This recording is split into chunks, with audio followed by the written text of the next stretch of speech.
Assalamualaikum sahabat sejuta, selamat datang penonton baru dan penonton setia. Malam itu, hujan deras mengguyur pedalaman hutan Kalimantan. Seorang petani miskin berjalan dengan tubuh basah kuyup, matanya sayu menahan lapar, namun langkahnya tetap tegar. Di tengah gelapnya hutan, tiba-tiba terdengar tangisan lirih, bukan suara manusia, melainkan jeritan pilu seekor anak orang utan yang terjebak duri. Tubuhnya berlumuran darah, matanya memohon pertolongan. Siapa sangka, keputusan sederhana petani itu malam itu, justru menjadi awal dari kisah balasan ajaib yang tak pernah diduga siapapun. Namun sebelum kita mulai ceritanya, jangan lupa untuk dukung kami dengan like, komen, dan subscribe channel ini agar kami selalu semangat dalam berbagi cerita menarik lainnya. Bagi yang like, komen, dan subscribe ke channel ini, kami doakan semoga dimudahkan segala urusannya, dilapangkan rezekinya, disehatkan badannya, dan dikabulkan segala hajat dunia akhirat oleh Allah Subhanahu wa Ta'ala. Amin ya Rabbal Alamin. Hujan turun seperti untayan jarum, menembus atap rumbia yang sudah miring di tepi hutan Kalimantan. Di dalam gubuk yang setengah bocor itu, lampu minyak berkelip, memantulkan bayang tipis seorang petani kurus bernama Pak Jaya. Tulang pipinya menonjol, bajunya kusam, telapak tangannya penuh kapalan. Sehari ini ia hanya meneguk air hangat dan sepotong singkong yang tersisa. Di sudut ruangan, anaknya yang masih remaja, Ila, menggigil sambil memeluk selimut tipis. Angin malam berdesir, membawa bau tanah basah dan daun yang dilukai hujan. Pak Jaya menatap karung beras kosong. Hanya ada segenggam gabah sisa musim lalu. Tadi siang ia kembali diperas Tengkulak Karso yang licik, menawar padi setengah harga, menuntut hutang yang tak pernah jujur hitungannya. Berkali-kali Pak Jaya menghela napas. Pahit. Namun ia tidak menyerah. Ia berdiri, menyambar caping, lalu meraih parang tua yang gagangnya retak. Aku ke rimba sebentar. Ila, cari kayu bakar, juga daun obat buat demammu. Tidurlah. Ila mengangguk pelan. Mata yang letih mengikuti punggung ayahnya melewati pintu gubuk. Di luar, hujan memukul tanah, membentuk kabut tipis yang menggantung di antara batang meranti. Langkah Pak Jaya berat, tapi mantap. Di kepalanya, ada doa yang ia gumamkan lirih, memohon penolong dari Allah, penawar dari getir yang tak kunjung berakhir. Jalan setapak menuju hutan seperti urat hitam di atas tanah basah. Pak Jaya menunduk, menghindari akar yang menyembul dan batu licin. Hutan malam selalu punya suara sendiri. Derit dahan, kicau burung yang terkejut, gumam serangga. Lalu, di tengah orkestra alam itu, terdengar sesuatu yang berbeda. Bukan desis ular, bukan kokok kukang. Suara itu pecah pelan, seperti tangis yang tertahan. Renggut sendu, rapuh, dan dekat. Pak Jaya berhenti. Hujan menari di bibir capingnya. Ia menajamkan telinga. Suara itu lagi. Lebih jelas. Ia melangkah pelan, menyibak semak belukar yang basah. Menunduk, merunduk, hingga ujung parangnya menyentuh sesuatu yang berduri. Gerumbul rotan dan pandan hutan berkelindan, membentuk perangkap alam yang kejam. Di tengahnya, seekor anak orang utan terkunci. Pergelangan kakinya terjerat duri yang menancap dalam. Bulunya coklat basah. Matanya bundar berkilau oleh air hujan dan air mata. Nafasnya tersengal. Tangannya menuding-nuding kosong. Mencoba meraih apa saja. Pak Jaya menelan ludah. Dadanya seperti diremas rasa iba. Tangis itu bukan sekadar suara. Ia seperti panggilan pada hati yang lama menahan lapar. Tanpa ragu, ia menancapkan lutut ke tanah, menangkis duri dengan lengan, dan mulai mengiris pelan anyaman liar yang membelenggu. Tenang, nak, tenang. Aku bantu. Anak orang utan itu meringkuk. Sesekali menciut, takut, lalu menatap lagi pada wajah manusia yang membungkuk di hadapannya. Ada kilat petir. Ada gemuruh yang menyalak di jauh. Tapi tangan Pak Jaya tetap stabil. Ia tahu, satu gerakan salah bisa menambah luka. Ia bekerja seperti mengurai nasibnya sendiri. Setiap duri yang terpotong terdengar seperti rantai yang lepas dari hidupnya yang serba sempit. Terluka parah di sini, gumamnya pelan, menatap luka yang memerah di pergelangan si kecil. Ia merobek ujung baju, membuat perban darurat. Dengan hati-hati, ia balutkan kain basah pada luka itu, menahan darah yang merembes. Anak orang utan mengerjap. Tangannya yang mungil menyentuh pergelangan kasar Pak Jaya, seolah mengerti. Lalu ia merapat, merangkul lengan itu dengan kekuatan terakhir, seakan menambatkan diri pada satu-satunya jangkar di tengah badai. Di kejauhan, terdengar lolongan mesin. Bukan suara alam. Bukan suara hujan. Suara itu memotong malam seperti pisau tajam. Pak Jaya menoleh. Suara mesin semakin dekat. Telinganya menangkap tawa yang dibawa angin. Tawa yang terlalu keras untuk malam yang sedang basah. Tawa yang tidak peduli pada luka. Ia mengenali jenis tawa seperti itu. Tawa orang yang datang ke hutan bukan untuk bersyukur, melainkan untuk merenggut. Pemburu atau pengepul liar. Mereka sering menjerat kijang, membawa buldozer kecil, menebas hidup yang tak bisa berteriak. Keringat dingin merayap di belakang leher Pak Jaya. Ia mengangkat anak orang utan itu ke dadanya. Beratnya tak seberapa, tapi tanggung jawabnya seperti segunung. Ia menoleh pada semak yang baru saja dibuka, menimbang jalur aman. Hujan membuat tanah licin. Langkah bisa terpeleset kapan saja. Namun ia tidak punya waktu. Mesin itu menggeram lagi, semakin dekat. Di sela gemuruh, suara seseorang terdengar samar. Cek jejaknya di arah sungai. Tadi ada tangis. Mungkin ada anakannya. Pak Jaya menggenggam parang. Cahaya lampu senter mulai menembus kabut. Bulatan putih bergerak, melibas batang, menelanjangi gelap. Ia menunduk, memeluk si kecil lebih rapat. Detik-detik melarut jadi getar. Ia menahan napas, menghitung di kepala. 1, 2, 3. Saat senter bergerak menjauh sedikit, ia melangkah cepat ke sisi kiri, menuruni lereng kecil yang ditutupi paku pakis. Daun menampar wajahnya. Lumpur memeluk betisnya. Namun ia terus bergerak. Anak orang utan mengeluarkan keluh halus, lalu diam, menyembunyikan wajahnya di dada kain Pak Jaya. Di dasar lereng, ada batang pohon tumbang yang melintang seperti jembatan. Di bawahnya, parit air kecil berdesis, penuh daun gugur dan buih hujan. Pak Jaya menginjak pelan, meraba keseimbangan. Sekali terpeleset, ia dan makhluk kecil di pelukannya bisa jatuh. Lampu senter kembali menyapu puncak lereng di belakang. Tawa itu lagi. Lalu suara logam beradu. Ikatan jerat masih ada di blok rotan. Cepat, kita potong jalur ini. Pak Jaya menahan napas, melangkah satu demi satu di atas batang licin. Parang digenggam kuat di tangan kanan. Lengan kiri mengikat pelukan pada anak orang utan. Di tengah batang, angin menggulung. Kakinya goyah sesaat. Ia menatap ke depan. 2 langkah lagi. 3. Saat tumitnya mendarat di tanah seberang, ia hampir terjatuh. Namun ia bertahan. Ia merunduk di balik akar beringin tua, menempel pada belukar yang rimbun. Ia menunggu. 10 detik. 20. Hujan memalu daun. Senter menari di seberang lereng, lalu menjauh ke arah sungai. Suara mesin meredup, seolah bosan menunggu. Pak Jaya mengembuskan napas panjang. Dari dada, anak orang utan mengeluarkan bunyi kecil yang terdengar seperti ucapan terima kasih. Kita pulang. Nak, gubukku dekat. Ada api kecil. Ada air panas. Kau perlu istirahat. Perjalanan pulang terasa lebih jauh daripada biasanya. Hutan seperti menarik napas panjang, menyimpan rahasia di antara kabut. Setiap langkah adalah janji. Janji pada makhluk kecil yang kini bergantung pada tangan manusia miskin. Janji pada Ila yang demam menunggu di gubuk. Janji pada diri sendiri untuk menjaga sesuatu yang lebih rapuh dari nasibnya.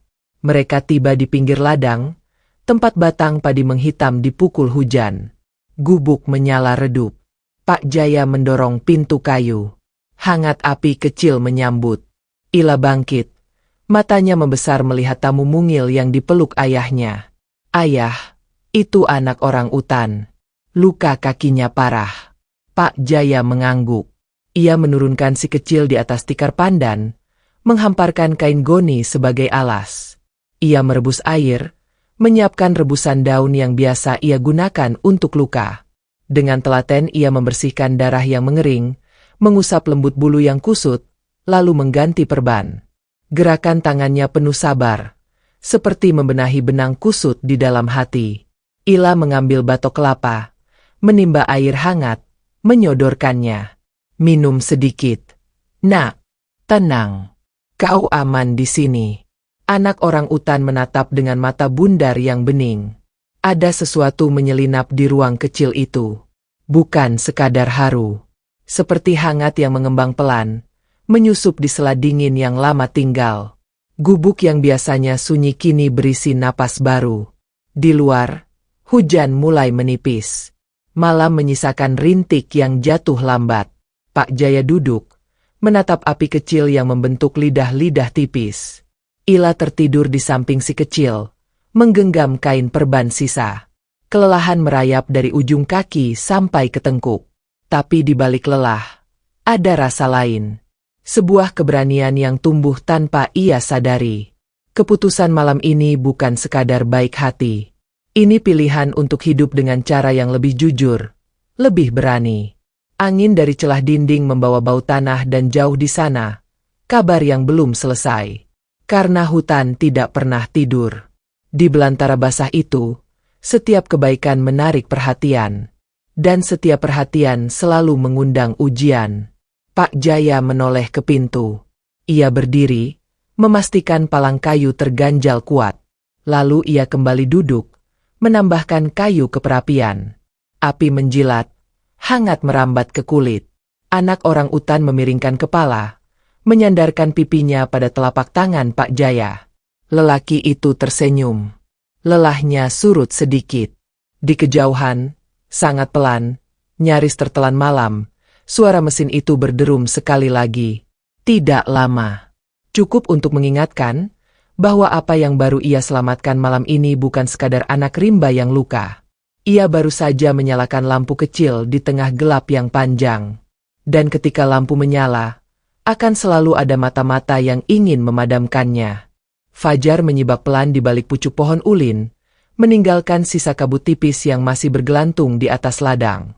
Embun menempel di bilah padi yang kurus, sementara tanah masih basah oleh hujan semalam. Di gubuk sederhana itu, suara ayam jantan terdengar sayup, seolah enggan memanggil pagi. Pak Jaya terbangun dengan tubuh pegal. Ia menatap sekeliling, memastikan anak orang utan yang semalam ia rawat masih berbaring di tikar pandan. Luka di kakinya sudah dibalut rapi, nafasnya lebih tenang. Sesekali hewan mungil itu menggeliat, lalu memeluk selimut tipis yang diberikan Ila. Pak Jaya tersenyum samar. Di tengah hidupnya yang serba getir, kehadiran makhluk itu seperti membawa alasan baru untuk bertahan. Ia menyalakan api dari bara semalam, menjerang air di panci berkarat, lalu merebus ubi untuk sarapan. Aroma singkong rebus memenuhi ruang kecil. Ila, bangunlah, nak, ucapnya lembut. Gadis remaja itu menggeliat, membuka mata, lalu memandang pada tamu baru mereka. Senyum kecil muncul di bibirnya. Ayah, dia seperti bayi. Manis sekali kalau tidur begitu. Pak Jaya mengangguk. Ya, tapi kita harus hati-hati. Ila, hewan ini bukan milik kita. Ia milik hutan. Kita hanya menolong sebisanya. Ila menatap ayahnya, lalu si kecil, kemudian menghela napas. Kalau saja semua orang punya hati seperti ayah, pasti hutan ini tidak lagi penuh tangisan. Ucapan itu membuat Pak Jaya terdiam. Ia tahu betul, tidak semua orang di desa mereka akan setuju. Apalagi bila mendengar ia merawat anak orang utan. Benar saja. Siang itu, kabar mulai beredar. Entah siapa yang pertama melihat Pak Jaya membawa pulang makhluk itu malam sebelumnya. Mungkin ada mata yang mengintai dari balik hujan. Desa kecil yang biasanya sepi kini ramai dengan bisik-bisik. Katanya si Jaya pelihara anak orang utan. Mungkin itu sumber rezekinya tiba-tiba. Kau lihat sawahnya? Semakin subur saja. Jangan-jangan ada ilmu aneh di baliknya. Tengkulak Karso adalah orang yang paling cepat menyebarkan fitnah. Dengan wajah liciknya, ia mendatangi setiap warung kopi, menyalakan api iri yang cepat menyambar. Hati-hati kalian. Orang seperti Jaya bisa saja bawa celaka. Kalau bukan santet, pasti pesugihan. Kata-kata itu menyusup seperti racun. Orang-orang yang sebelumnya tak peduli, mulai memandang Pak Jaya dengan tatapan curiga. Beberapa bahkan berbisik ketika ia lewat di jalan tanah yang membelah sawah. Namun Pak Jaya memilih diam. Ia terlalu sibuk merawat sawahnya, menyiangi rumput, serta menjaga anak orang utan yang semakin pulih. Ia memberinya buah pisang hutan, kadang memberi madu cair hasil tetesan dari pohon sialang. Hewan itu mulai ceria, kadang berlari kecil di sekitar gubuk, lalu memanjat tiang bambu dengan lincah. Ila memberinya nama sederhana, Lolo. Hari-hari terasa berbeda. Gubuk yang dulu sunyi kini ramai oleh suara Lolo yang berceloteh. Bahkan, ketika Pak Jaya bekerja di ladang, Lolo sering memetik buah atau mengusir monyet liar yang mencoba mencuri padi. Perlahan, sawah mereka yang biasanya gagal panen mulai menunjukkan tanda subur. Air yang ditunjukkan Lolo dari mata air hutan benar-benar menjadi berkah. Padi tumbuh hijau, tegak, dan sehat. Tetapi, keberuntungan itu justru membuat api iri semakin membara. Suatu sore, Karso mendatangi rumah kepala desa. Dengan suara keras ia menuduh, "Pak Kades, saya yakin Jaya itu pakai bantuan gaib. Masa panennya bisa berubah secepat itu? Jangan-jangan anak orang utan itu bukan hewan biasa. Bisa saja jelmaan penunggu hutan." Kepala desa mengernyit. Ia bukan orang bodoh. Tapi desakan dari warga yang mudah diprovokasi membuatnya bimbang. Kalau benar begitu, kita harus pastikan. Maka diputuskanlah, besok pagi beberapa warga akan mendatangi gubuk Pak Jaya untuk melihat sendiri. Malam itu, Pak Jaya duduk di depan api perapian. Ila sudah tertidur. Lolo meringkuk di sampingnya. Hati lelaki itu resah. Ia merasakan ada gelombang buruk yang akan datang. Telinganya seakan masih mendengar tawa para pemburu yang semalam ia hindari. Dan kini, bisikan iri dari desanya sendiri ikut menambah beban. Ia mengelus kepala Lolo pelan. "Bertahanlah. Nak, aku tak tahu sampai kapan kita bisa sembunyikanmu. Tapi aku janji selagi aku hidup, tak akan kubiarkan tangan serakah menyentuhmu." Api berkedip, seakan mendengar sumpah itu.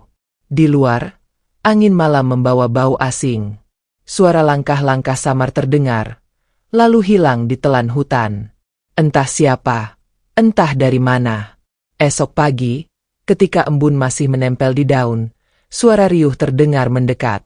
Puluhan warga berjalan bersama, dipimpin Karso dan beberapa orang lain. Mereka berbondong-bondong ke arah gubuk Pak Jaya. Ada yang penasaran, ada yang cemas, tapi tak sedikit yang wajahnya dipenuhi kebencian. Pak Jaya yang baru saja menimba air kaget melihat kerumunan itu. Ila keluar dengan wajah pucat, memeluk Lolo yang ketakutan. Kepala desa berdiri di depan, menatap tajam. "Jaya, kami datang ingin memastikan kabar yang beredar. Benarkah kau memelihara anak orang utan di sini?"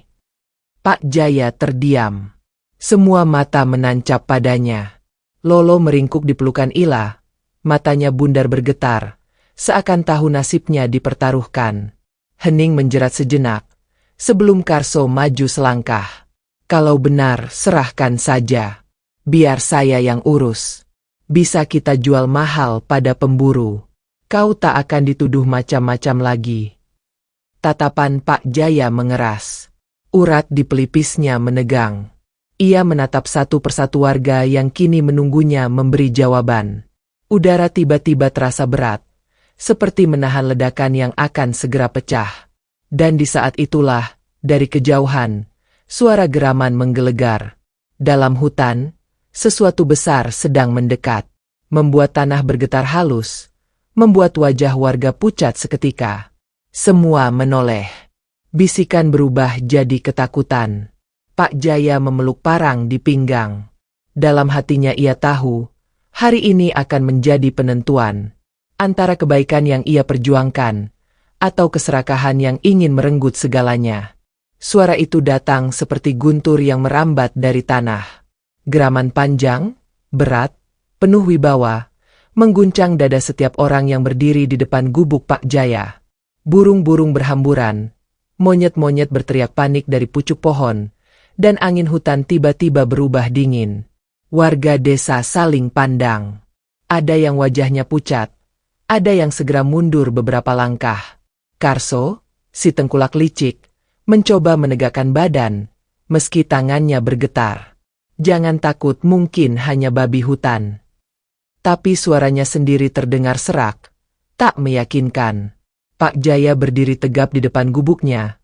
Parang tua tergenggam erat di tangan. Ila memeluk Lolo yang ketakutan, tubuh mungil orang utan itu bergetar. Matanya membelalak ke arah rimba. Dari balik semak, muncul bayangan besar, gelap, dan gagah. Seekor orang utan jantan dewasa, tubuhnya tegap, bulu coklat kemerahan basah oleh embun, matanya menyala penuh kewaspadaan. Semua terdiam. Nafas tertahan. Orang utan itu berdiri tegak di tanah becek, menatap lurus pada kerumunan. Suaranya menggelegar lagi, membuat dedaunan berguncang. Anak-anak bersembunyi di balik tubuh orang tua mereka. Beberapa lelaki dewasa bahkan melangkah mundur semakin jauh. Pak Jaya mengerti. Itu pasti induk atau penjaga dari Lolo. Entah bagaimana, hewan itu menemukan jejak anaknya hingga ke desa. Pak Jaya, seru kepala desa. Suaranya terpecah antara tegas dan takut. Apa maksudmu membawa binatang buas ini ke dekat desa? Pak Jaya menoleh. Suaranya tenang meski dadanya sendiri bergemuruh. Aku tidak membawa siapa-siapa. Dialah yang datang sendiri. Ia mencari anaknya. Warga mulai gaduh. Ada yang ingin melempar batu. Ada yang berbisik hendak menyalakan obor. Tapi tiba-tiba, Lolo meronta dari pelukan Ila, lalu melompat ke tanah. Dengan kaki yang masih tertatih, ia berlari ke arah orang utan besar itu, memanggil dengan suara cempreng namun penuh rindu. Semua terperangah. Lolo memeluk kaki orang utan jantan itu.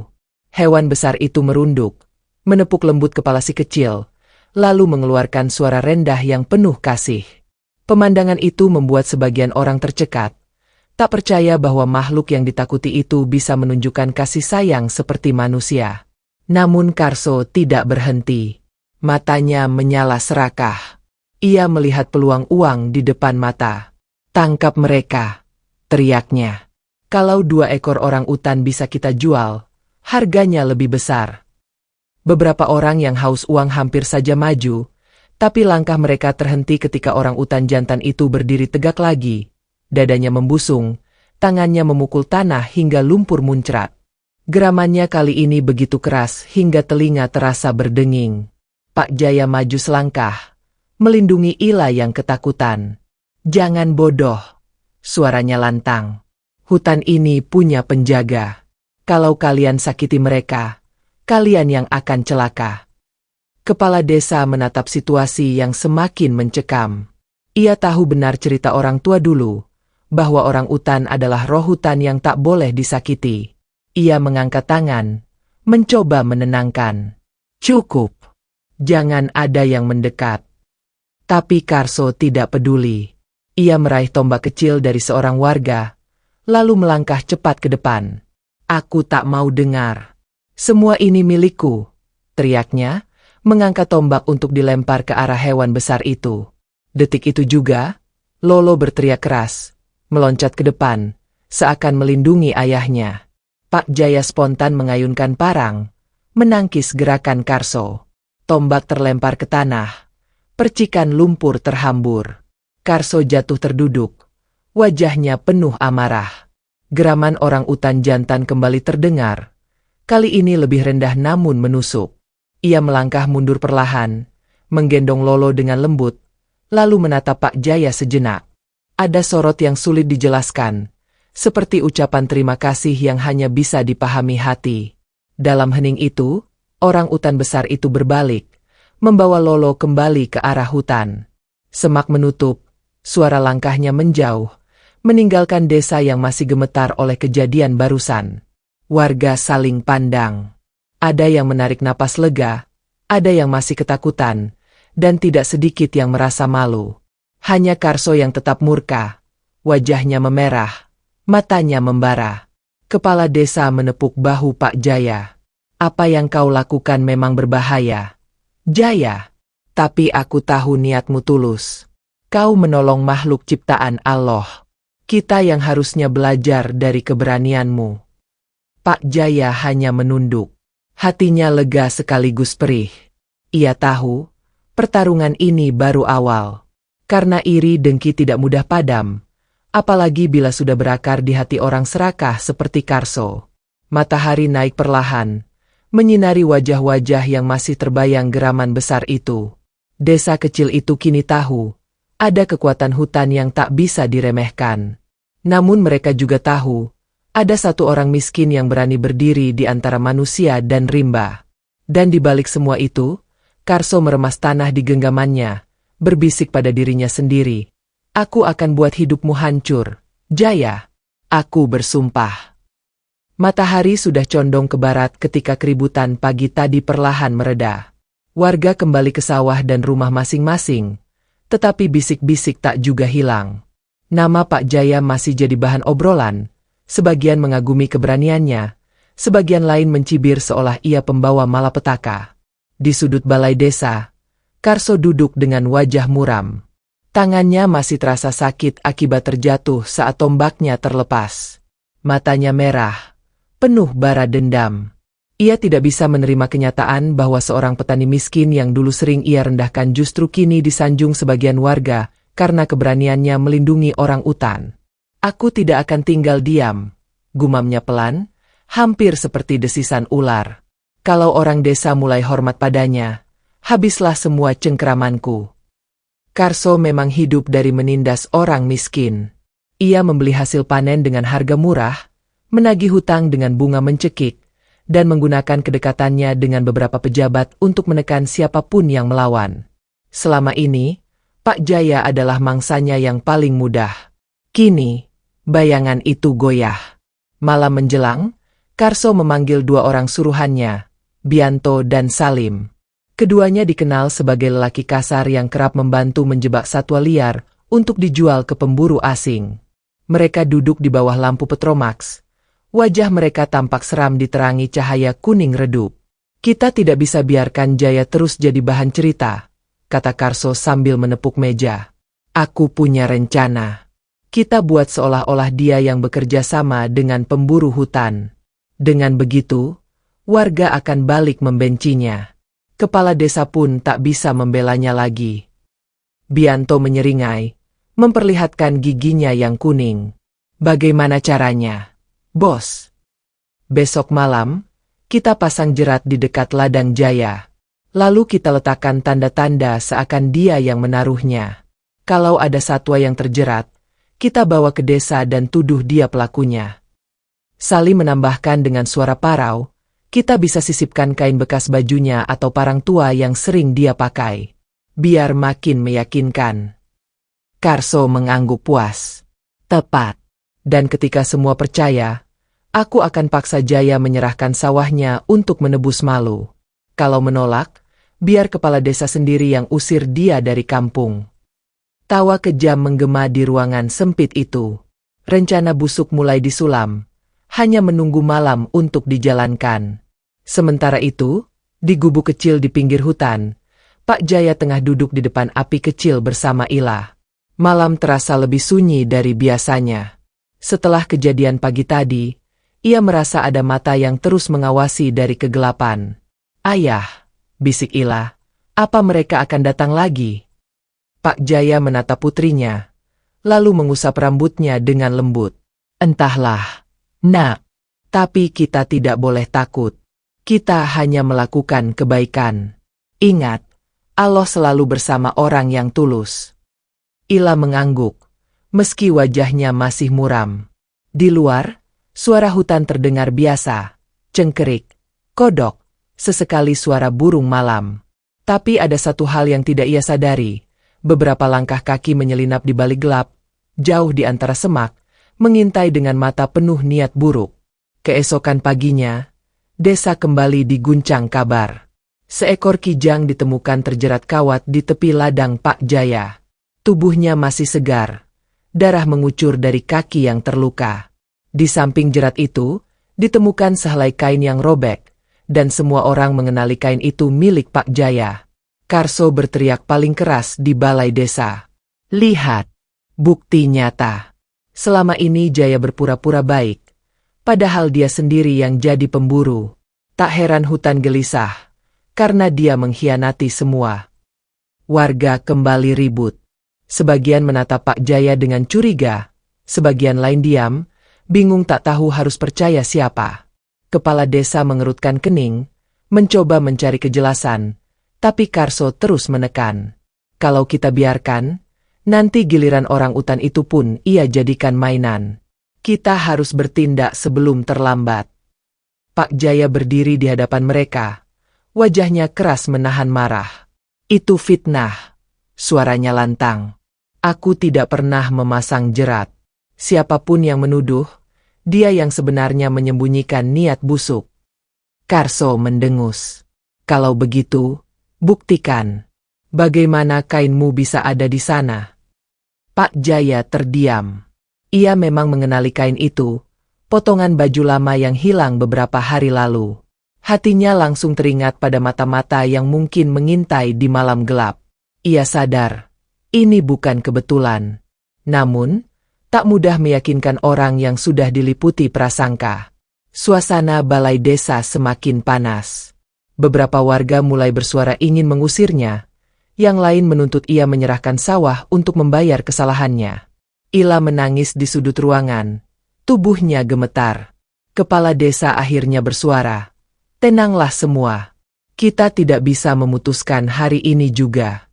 Beri waktu 3 hari. Kalau selama itu tidak ada bukti lain, maka kita akan ambil keputusan. Pak Jaya mengangguk. Meski hatinya panas, ia tahu masih ada sedikit harapan. 3 hari. Itulah waktu yang tersisa untuk membongkar jebakan busuk yang dipasang Karso. Di luar, matahari siang menyorot tajam. Bayangan para warga memanjang di tanah berdebu. Dan di antara mereka, Karso tersenyum miring, yakin bahwa rencananya kali ini akan mengakhiri riwayat seorang petani miskin yang berani menantangnya. Namun hutan tidak pernah diam. Ada mata yang lebih setia dari manusia, ada telinga yang lebih peka dari fitnah. Dan dalam kesunyian, penentu nasib sedang bersiap menunjukkan kebenaran yang tak bisa ditutupi selamanya. 3 hari yang diberikan kepala desa terasa seperti 3 musim penuh kegelisahan bagi Pak Jaya dan Ila. Sejak kabar jerat itu tersebar, tak ada lagi warga yang berani singgah di gubuk mereka. Bahkan, sebagian anak kecil menolak bermain di ladang dekat sana. Tatapan mata orang-orang selalu sama, curiga, sinis, seolah Pak Jaya benar-benar musuh hutan. Namun, di balik sepi itu, ada sesuatu yang tak biasa. Malam pertama setelah tuduhan, Pak Jaya mendengar suara langkah di sekitar ladang.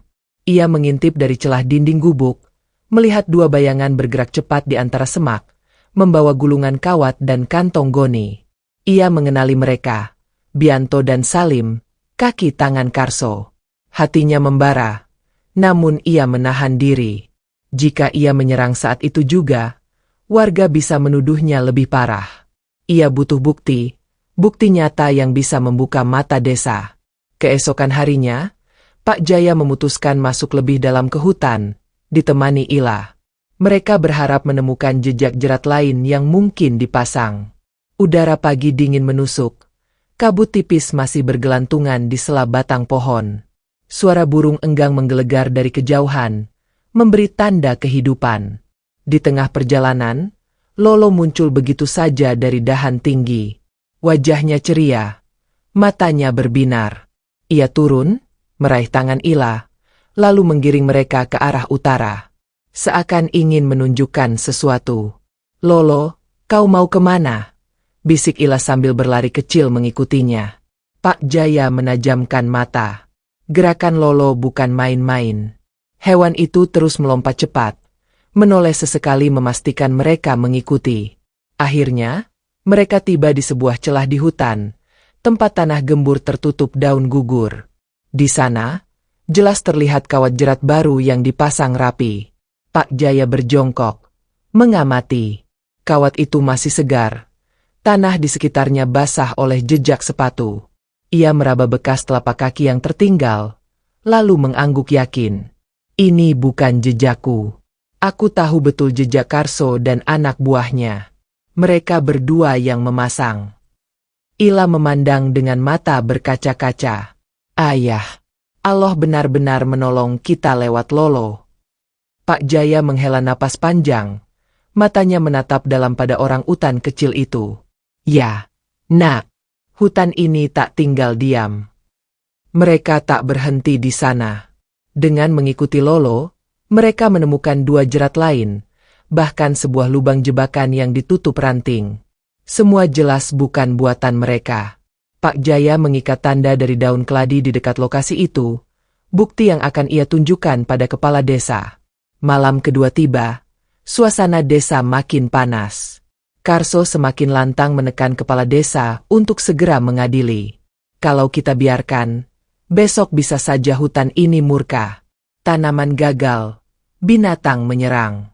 Semua karena ulah Jaya," teriaknya di balai desa, membuat warga makin gelisah. Pak Jaya hanya menunduk, menunggu saat yang tepat. Ia tahu, besok pagi adalah hari terakhir yang dijanjikan. Pagi hari ketiga, balai desa penuh sesak. Semua warga berkumpul, menunggu keputusan. Kepala desa duduk di kursi depan, wajahnya tegas namun gusar. Karso berdiri dengan dada membusung, yakin kemenangan di tangannya. "Waktu sudah habis.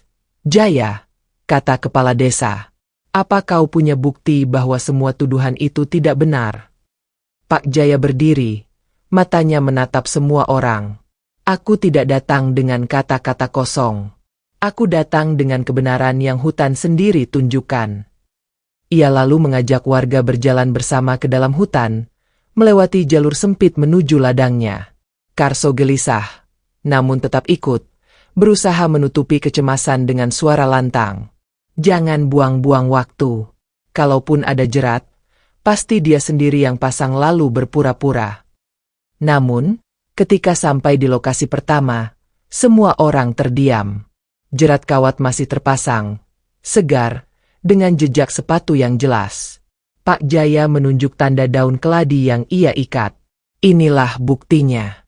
Aku temukan 2 hari lalu.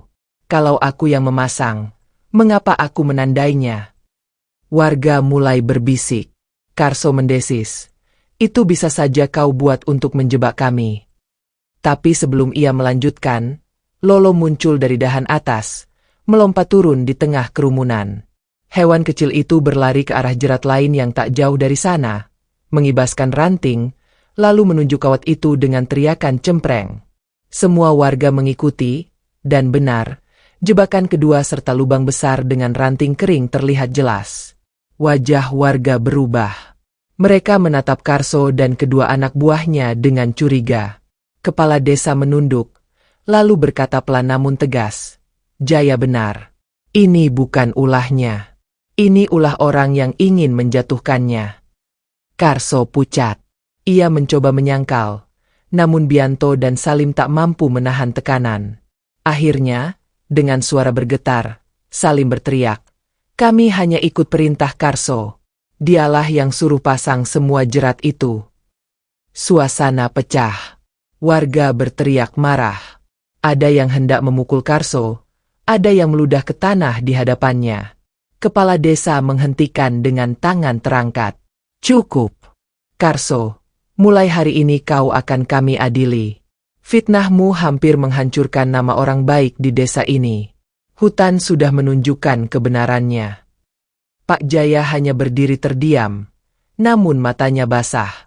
Ia merasakan beban berat yang selama ini menindih dadanya sedikit terangkat.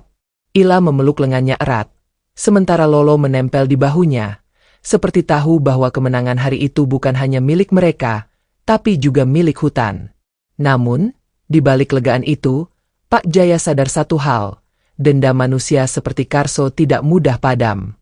Meski hari ini kebenaran berpihak padanya, api iri bisa saja menyala lagi dengan cara lain. Dan hutan, dengan segala rahasianya, seakan berbisik lewat desir angin, perjuangan belum selesai. Hari-hari setelah terbongkarnya tipu daya Karso membawa perubahan besar di desa itu. Warga yang sebelumnya mencibir kini mulai menatap Pak Jaya dengan kagum. Mereka malu pernah menuduh seorang miskin yang hanya ingin menolong makhluk lemah. Namun bagi Pak Jaya, ia tidak mencari hormat manusia.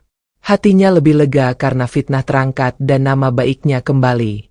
Ia tetap bangun subuh, mengikat caping, memikul cangkul, dan turun ke sawah bersama Ila. Bedanya, kali ini ia tidak lagi berjalan sendirian. Lolo selalu mengikutinya, memanjat pohon, berlarian di pematang, membuat sawah itu hidup dengan tawa alam. Suatu pagi, ketika embun masih segar menempel di ujung padi, Lolo berlari ke arah barat sawah, bersuara keras seperti memanggil. "Apalagi yang kau temukan, Nak?" gumam Pak Jaya sambil menyeka keringat. Ia dan Ila mengikuti. Di balik rumpun bambu tua, mereka menemukan sebuah aliran air kecil yang tak pernah mereka lihat sebelumnya. Lolo menggali tanah basah dengan tangannya, dan tiba-tiba air jernih memancar lebih deras, membentuk mata air baru. Pak Jaya tertegun. Selama ini ia selalu kesulitan mengairi sawah saat kemarau. Kini, mata air itu muncul tepat di ladangnya. Ia menunduk, mencicipi dengan telapak tangannya. Airnya dingin, segar, seakan dikirim langsung dari langit. "Kita bisa buat parit kecil, Ayah," seru Ila dengan mata berbinar. "Sawah kita tak akan kekeringan lagi." Hari itu, mereka mulai menggali jalur air. Dengan bantuan Lolo yang lincah membawa tanah, pekerjaan itu selesai lebih cepat. Seminggu kemudian, sawah Pak Jaya yang biasanya kering kini mengalir deras, padi tumbuh hijau menghampar, bahkan lebih subur dari sawah orang desa lain. Kabar itu cepat menyebar. Warga desa berdatangan, menatap takjub. Ladang Jaya jadi paling subur. Airnya tak pernah berhenti. Sungguh aneh, atau mungkin berkah. Kepala desa sendiri mengangguk sambil menepuk bahu Pak Jaya. Allah memang tahu hati manusia. Kau yang dulu dihina, kini diberi balasan ajaib. Jaga baik-baik, Jaya. Ini bisa jadi rahmat untuk desa kita. Namun tidak berhenti di situ. Beberapa bulan kemudian, panen tiba. Saat desa lain panennya biasa-biasa saja, padi Pak Jaya melimpah ruah. Butiran padinya kuning keemasan, berisi penuh, tangkainya berat hingga merunduk. Gubuk kecilnya nyaris tak cukup untuk menampung hasil panen. Warga desa yang dulu mencibir kini datang menawarkan bantuan memanen. Mereka ikut menjemur padi di halaman, dan suasana gubuk Pak Jaya berubah ramai seperti pesta. Ila tersenyum. Wajahnya berseri-seri melihat ayahnya tidak lagi sendirian menghadapi dunia. "Ini semua berkat Allah, dan juga karena Lolo," bisik Pak Jaya sambil mengusap kepala orang utan kecil itu yang kini semakin sehat dan kuat. Balasan ajaib lain datang tanpa diduga. Suatu siang, beberapa orang asing datang bersama petugas konservasi. Mereka mendengar kabar tentang Pak Jaya yang pernah merawat anak orang utan dan menyelamatkannya dari pemburu. Para petugas itu terharu mendengar cerita warga. Bahkan mereka memberikan penghargaan sederhana atas keberaniannya. Salah seorang petugas berkata, "Pak Jaya, kami ingin menjadikan mata air dan sawahmu sebagai bagian dari kawasan konservasi desa. Kau akan jadi penjaga hutan rakyat. Kami akan membantu benih, pupuk, juga memberikan pelatihan. Desa ini akan maju karena ketulusanmu." Warga yang mendengar tercengang. Mereka tak menyangka orang yang dulu mereka hina justru menjadi pintu rezeki bagi desa. Sementara itu, nasib Karso berbalik. Setelah tipu dayanya terbongkar, warga tak lagi percaya padanya. Usahanya bangkrut, hutangnya menumpuk. Bianto dan Salim meninggalkannya. Ia hidup terbuang, dan suatu hari ia benar-benar ditangkap aparat karena terbukti terlibat jaringan perdagangan satwa liar. Kabar itu menjadi pembicaraan di desa. Benar kata Jaya, yang serakah pasti dapat balasannya. Malam itu, Pak Jaya duduk di depan perapian. Ila tidur nyenyak, dan Lolo meringkuk di dekat api. Dari luar terdengar suara hutan, tenang, damai, seakan ikut tersenyum. Pak Jaya menatap bara api, lalu menengadah. Ya Allah, aku hanyalah petani miskin yang tak punya apa-apa. Tapi kau beri aku balasan yang tak terduga. Semua ini bukan untukku, tapi untuk desa, untuk hutan, untuk anak-anak kami. Angin malam berhembus, membawa bau tanah basah. Dan di langit, bulan bundar bersinar terang, seakan menjadi saksi bahwa setiap kebaikan, sekecil apapun, selalu kembali dengan balasan ajaib dari arah yang tak pernah disangka. Sawah Pak Jaya yang kini hijau menghampar menjadi pemandangan paling indah di desa. Air dari mata air baru mengalir deras, membuat padi tumbuh subur, lebih gemuk dan lebih kuning dari sawah siapapun. Tiap kali angin berhembus, bulir padi berdesir bagai lautan emas. Warga yang dulu mencibir kini sering datang membantu, bahkan berharap bisa ikut menanam di sekitar ladang Pak Jaya. Namun, berita baik tak pernah berhenti hanya di desa. Kabar itu sampai ke telinga pedagang besar di kota kecamatan. Mereka mendengar ada sawah miskin yang tiba-tiba melimpah panen, lebih subur dari tanah manapun. Di balik senyum mereka, tersimpan niat tamak. Suatu sore, datanglah 3 orang berpakaian rapi, menunggang mobil bak terbuka. Mereka berhenti di pinggir sawah Pak Jaya, menatap hamparan emas itu dengan mata berkilat. Salah satunya, seorang lelaki tambun bernama Surya, melangkah ke gubuk Pak Jaya sambil tersenyum manis. "Assalamualaikum, Pak Jaya," ucapnya dengan nada ramah yang dipaksakan. "Waalaikumsalam," jawab Pak Jaya, sedikit heran. "Ada perlu apa, Tuan?" Surya tertawa pendek. "Saya dengar sawah Bapak paling subur di desa ini. Kami ingin membeli hasil panennya sekaligus tanahnya. Kami sanggup bayar mahal. Bapak tak perlu susah lagi bekerja. Tinggal terima uang, hidup tenang." Pak Jaya mengernyit.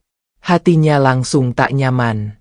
Ia menatap Ila yang berdiri di sampingnya, lalu menatap sawah yang berkilau di bawah matahari. "Maaf, Tuan. Tanah ini bukan untuk dijual. Ini bukan hanya sawah, tapi juga warisan untuk anakku, juga berkah dari Allah. Aku tidak bisa melepasnya." Senyum Surya menghilang. Ia menoleh pada 2 rekannya, lalu kembali menatap Pak Jaya dengan dingin. "Pikirkan baik-baik. Tawaran kami besar. Kalau menolak, mungkin Bapak akan menyesal." Mereka pergi dengan wajah masam, meninggalkan debu di jalan tanah. Namun kata-kata mereka tertinggal, menjadi ancaman yang menggantung di udara. Malamnya, Pak Jaya duduk termenung di depan perapian. Ila mendekat, wajahnya khawatir. "Ayah, orang-orang kota tadi, mereka menakutkan." Pak Jaya mengangguk pelan. "Iya, Nak. Mereka bukan orang sembarangan. Mereka bisa melakukan apa saja demi tanah ini. Kita harus hati-hati." Lolo, yang berbaring di tikar pandan, tiba-tiba berdiri gelisah. Ia melangkah ke pintu, menggeram kecil. Pak Jaya ikut menoleh. Dari kejauhan, samar-samar terdengar deru mesin mobil yang berhenti tak jauh dari ladang. "Sepertinya mereka belum pergi," bisik Pak Jaya. Ia memadamkan lampu minyak, hanya menyisakan cahaya bara api. Dalam gelap, ia duduk diam, menunggu. Benar saja. Tengah malam, suara langkah kaki terdengar di pematang. Beberapa bayangan menyelinap, membawa karung besar dan alat tajam. Mereka bukan warga desa, melainkan orang Surya yang kembali dengan niat jahat. Mereka merunduk, mencoba mencabut beberapa rumpun padi sebagai sampel. Namun sebelum berhasil, suara keras tiba-tiba pecah dari hutan. Geraman panjang, berat, mengguncang malam. Bayangan itu terkejut. Senter mereka bergetar. Dari balik semak, muncul dua sosok besar. Orang utan dewasa. Tubuh mereka gagah. Mata mereka tajam. Para penyusup itu panik. Salah satu menjatuhkan karung. Yang lain berlari terbirit-birit. Geraman makin keras. Membuat tanah bergetar. Tak ada yang berani melawan. Dalam hitungan menit, mereka semua kabur meninggalkan sawah. Mobil mereka meraung pergi di jalan tanah. Pak Jaya yang mengintip dari celah dinding gubuk menatap adegan itu dengan dada berdebar. Ia tahu betul, hutan kembali menjaganya. Orang utan yang dulu ia selamatkan tidak melupakan kebaikan. Ila memeluk ayahnya. Suaranya lirih. Ayah, mereka benar-benar melindungi kita. Pak Jaya mengusap kepala anaknya. Inilah balasan dari ketulusan. Nak, kebaikan yang kita tanam selalu kembali, meski lewat cara yang tak pernah kita duga. Namun, ancaman belum selesai. Keesokan paginya, Surya kembali datang. Kali ini wajahnya merah padam. Pak Jaya, kau berani menghalangi bisnis kami? Jangan kira kami akan berhenti. Kalau kau tak menyerahkan tanah ini, kami akan pastikan hidupmu sulit. Ingat baik-baik kata-kataku. Warga desa yang mendengar ancaman itu mulai resah. Sebagian berusaha menenangkan Pak Jaya. Sebagian takut Surya akan membawa orang-orang lebih berbahaya. Pak Jaya berdiri tegak. Matanya tak gentar. Tanah ini bukan untuk dijual. Selama aku masih bernapas, tak akan kuserahkan pada orang tamak. Rezeki datang dari Allah, bukan dari ancaman. Surya mendengus, lalu pergi dengan geram. Namun semua orang tahu, ini bukan akhir. Bayangan tamak dari luar desa kini menunggu waktu untuk kembali. Dan Pak Jaya sadar, perjuangannya menjaga ladang bukan hanya melawan fitnah tetangga, tetapi juga melawan keserakahan orang-orang berduit yang mengincar berkah dari hutan. Pagi di desa itu biasanya tenang, hanya diwarnai kokok ayam dan desir angin sawah. Namun sejak kedatangan Surya, suasana berubah mencekam. Warga hidup dalam cemas. Mereka tahu orang kota itu bukan orang biasa. Bisnisnya besar, koneksinya luas. Ancaman yang ia lontarkan bisa jadi bukan sekadar gertak. Pak Jaya berusaha tetap tenang. Ia bekerja di ladang seperti biasa, menanam dan merawat padi. Ila menemaninya, sementara Lolo berlarian di pematang, sesekali menjerit riang. Namun di balik ketenangan itu, Pak Jaya tak bisa menepis firasat buruk. Firasat itu terbukti malam hari. Saat bulan pucat menggantung di langit, suara deru mesin kembali terdengar. Kali ini lebih banyak, lebih berat. Cahaya lampu mobil menyapu jalan tanah desa. Surya datang bukan dengan dua orang, melainkan dengan belasan lelaki berwajah bengis. Mereka membawa cangkul, golok, bahkan obor. Warga desa keluar rumah. Panik. Ada yang berusaha menghalangi, namun diintimidasi. Surya berdiri di depan. Suaranya lantang menembus malam. Malam ini aku beri peringatan terakhir. Sawah ini harus jadi milikku. Kalau tidak, jangan salahkan aku kalau desa kalian ikut hancur. Pak Jaya keluar dari gubuk, berdiri di pematang sawah. Parang tua tergenggam di tangannya. Kau boleh bawa siapa saja, Surya, tapi tanah ini bukan milikmu. Tak akan kuserahkan pada orang tamak. Warga berkerumun, sebagian berani berdiri di belakang Pak Jaya, sebagian lagi mundur ketakutan. Kepala desa maju, mencoba menengahi. Surya, berhentilah. Kau tidak punya hak atas tanah ini. Namun Surya mendengus, lalu memberi isyarat. Anak buahnya mulai melangkah. Obor di tangan mereka berkobar. Mereka menebar api di tepi pematang, seakan ingin membakar ladang sebagai peringatan. Api menjilat batang padi yang kering di ujung sawah, membuat cahaya merah menyala di kegelapan. Ila menjerit, "Ayah, sawah terbakar." Pak Jaya berlari, memukul api dengan karung basah. Warga ikut membantu, tapi jumlah api makin besar. Surya tertawa puas. Lihatlah, Jaya. Kalau kau keras kepala, semua usahamu akan habis jadi abu. Namun tiba-tiba, suara hutan menjawab. Dari balik pepohonan terdengar teriakan panjang orang utan. Bukan satu, tapi banyak. Bayangan besar bergelantungan di dahan, lalu melompat ke tanah. Belasan orang utan muncul, mata mereka tajam, tubuh mereka tegap. Mereka menggeram, berlari ke arah api. Dengan tangan besar, mereka merobohkan batang basah untuk menutup api, memukul obor yang dipegang para lelaki Surya hingga padam. Warga terperangah. Api yang hampir merembet justru padam karena bantuan makhluk hutan. Orang-orang desa bersorak, sebagian menangis terharu. Surya terkejut, wajahnya memucat. Apa-apaan ini? Pak Jaya berdiri tegak di tengah sawah, keringat menetes, matanya menyala. Kau lihat, Surya? Hutan tidak tinggal diam. Ini tanah berkah. Kau tak akan bisa merampasnya. Anak buah Surya panik. Mereka melempar obor, berlari tunggang langgang ke arah mobil. Suara geraman orang utan membuat mereka ketakutan setengah mati. Dalam sekejap, jalan tanah penuh dengan teriakan dan debu. Surya sendiri berusaha kabur, namun kakinya terperosok lumpur sawah. Ia jatuh tersungkur, tubuhnya belepotan. Ia merangkak, tapi seekor orang utan besar berdiri tegak di depannya, mengeluarkan suara keras. Surya gemetar, wajahnya pucat pasi, lalu bangkit terburu-buru lari ke arah mobil. Mobil bak terbuka meraung pergi, meninggalkan jejak ban dalam tanah basah.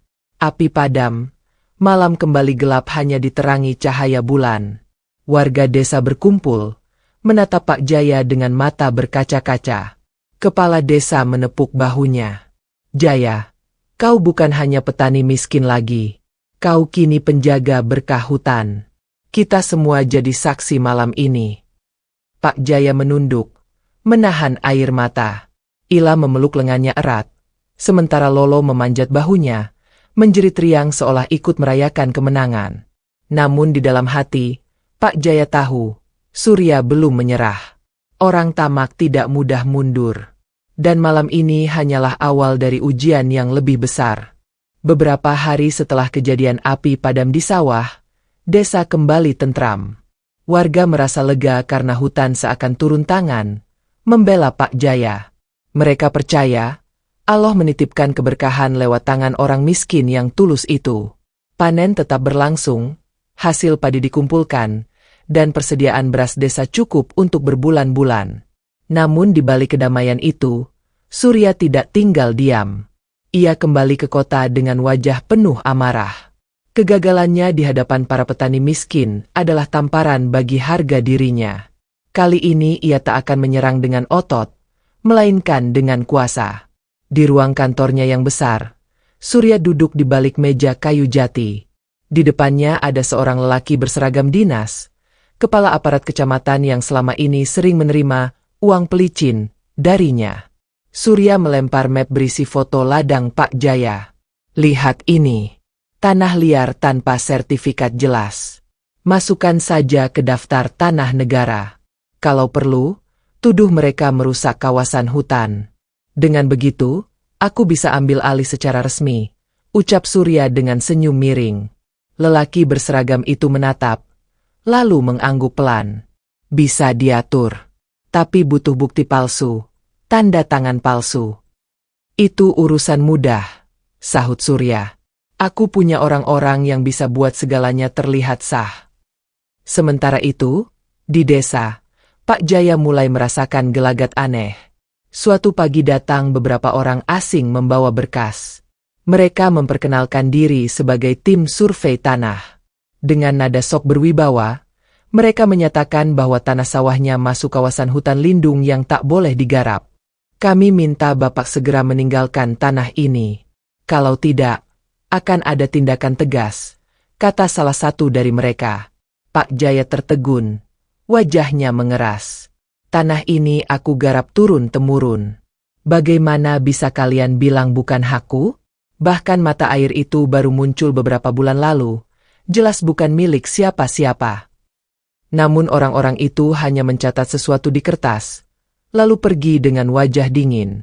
Warga desa yang menyaksikan mulai resah. Kalau benar tanah ini milik negara, bagaimana nasib kita?